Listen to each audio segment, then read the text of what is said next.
Here are my tools. Here's a gunpla part separator. It came with a master grade set. I guess it was a promotional item or something. Here's the instructions. You can use it for separating a piece, twist it, or you can wrap sandpaper around it and sand away your parts. I have two Sharpies. They're fine point. They're not that great for panel lining, but it's all I got. And this is not the only Q-tip I've used, but an example of Q-tips. I go through quite a bit of them. And for removing pieces off the sprue, I use a nail clipper.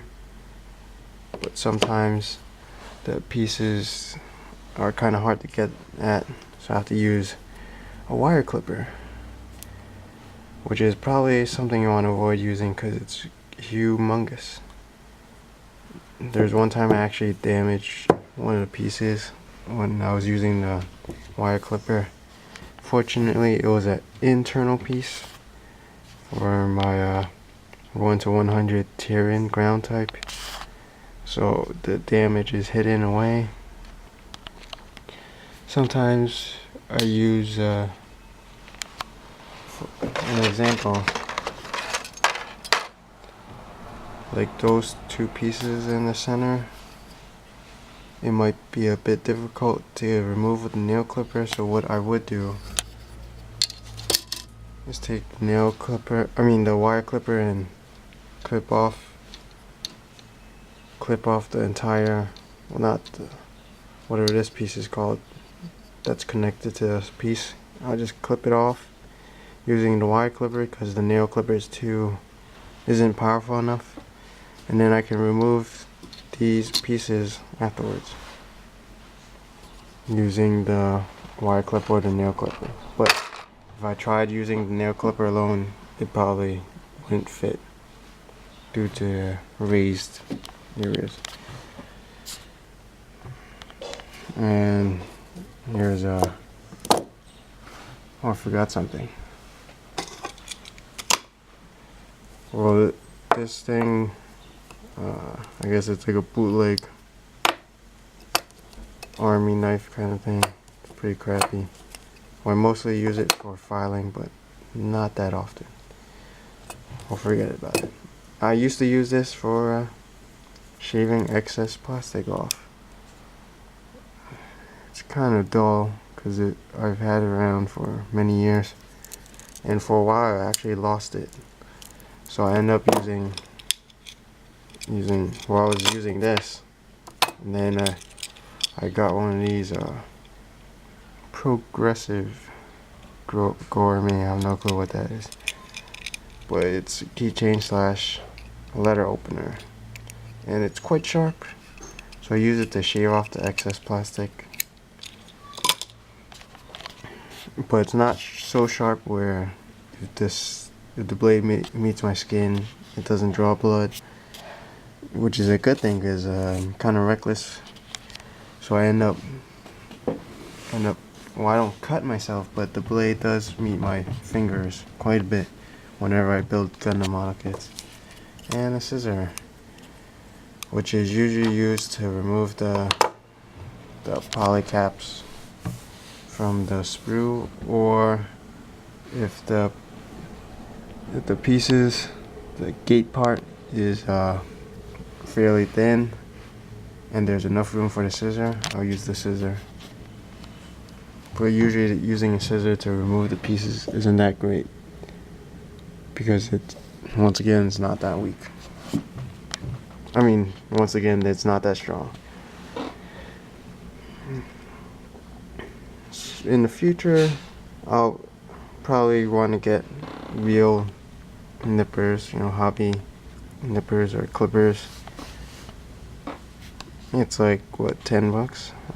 Any recommendations? Well, I guess I could just pick any random one.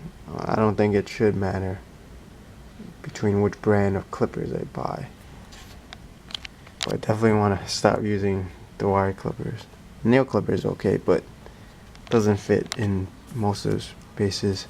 I probably want to get a panel line marker instead of using Sharpie, because sometimes the pieces,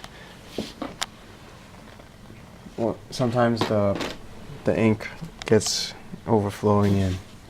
Well, not ink, but the Sharpie, the tip is too fat, so some of it still shows, especially in like crevices. Let me see if I can show you an example. Here's a 1 to 144 no grade kit. It's pretty crappy quality, but it looks decent with some panel lining. Yeah, you definitely can't see that. But in the corner of the armor, there's a panel line, and I used the Sharpie, and some of it got on the surface, and I tried wiping it off, but just doesn't come out.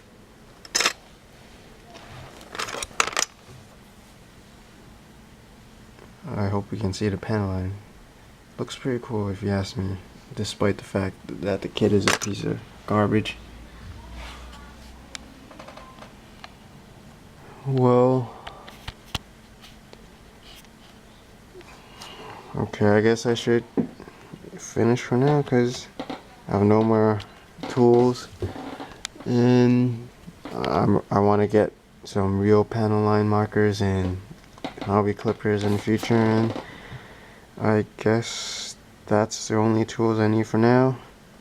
I mean, I've considered maybe getting into the painting aspect, but it seems so complicated, where you need primer, and then the paints themselves, and then maybe, you know, inking and weathering,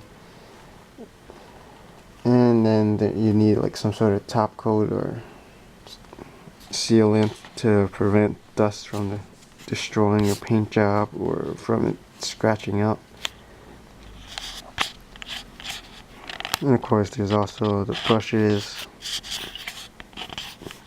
and the was it clips or whatever to hold the pieces to prevent it from moving and all that stuff. Seems like a huge investment and a complicated process.